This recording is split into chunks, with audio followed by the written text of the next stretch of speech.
آسمان سے نیچے آیا، جس آسمان سے میں گزرا، نیچے نہیں، جس آسمان سے میں گزرا وہاں کے فرشتوں نے کہا یا رسول اللہ علیک بالحجامہ، علیک بالحجامہ، یا رسول اللہ حجامہ کروائیے، حجامہ کروائیے۔ ساتوں آسمان کے فرشتوں نے کہا یا رسول اللہ حجامہ۔ حجامہ کیا ہوتا ہے؟ کپنگ، جس کو آج کل کپنگ تھوڑا تھوڑا ہمارے ملک میں بھی اس کا رواج ہو گیا ہے۔ یہ جتنا ٹاکسن ہے یہ کھال کے نیچے باریک رگوں میں جمع ہوتا ہے، گندا خون۔ میرے نبی کیا کرتے تھے، ایسے کپ ہوتے تھے، وہ تو چمڑے کے ہوتے تھے، تو اس میں ویکیوم پیدا کر کے اور اس کو یوں لگاتے تھے، پھر وہ وہاں جم جاتا تھا اور کھال ابھر آتی تھی، پھر اس کو ہٹا کے وہاں کٹ لگاتے تھے کسی چیز سے، آج بلیڈ ہے، کٹ لگا کر ہلکے ہلکے، پھر اس کو ویکیوم بنا کے پھر یہاں کاٹ دیتے تھے، تو اس سے جتنا گندا زہریلا خون ہے وہ نکل کے اس کپ میں آ جاتا ہے، پھر اس کو پھینک دیا جاتا ہے۔ اس کو کہتے ہیں حجامہ۔ اور کمر کے سینٹر میں ایک پوائنٹ ہے جہاں حدیث میں آتا ہے 70 بیماریوں کا علاج یہاں کپ لگوانا ہے، 70 بیماریوں کا علاج یہاں کپ لگوانا ہے۔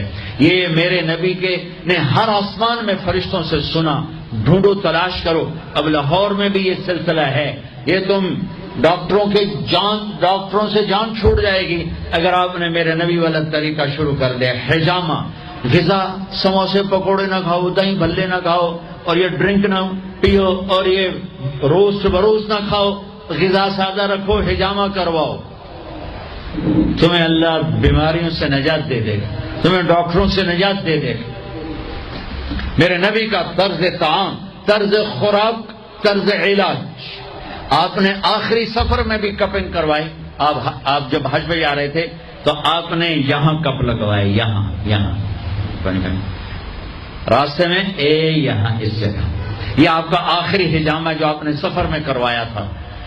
تو آپ کی مستقل عادت تھی کہ آپ حجامہ کرواتے تھے، کپنگ، وہ خون نکالتے ہیں، سارا باڈی کا خون گندا باہر نکل جاتا ہے اور پورا جسم فریش ہو جاتا ہے، بغیر دواؤں کے اللہ شفا یاب کر دیتا ہے۔ غذا سادہ کھاؤ، رات کو جلدی سوگو، صبح جلدی اٹھو۔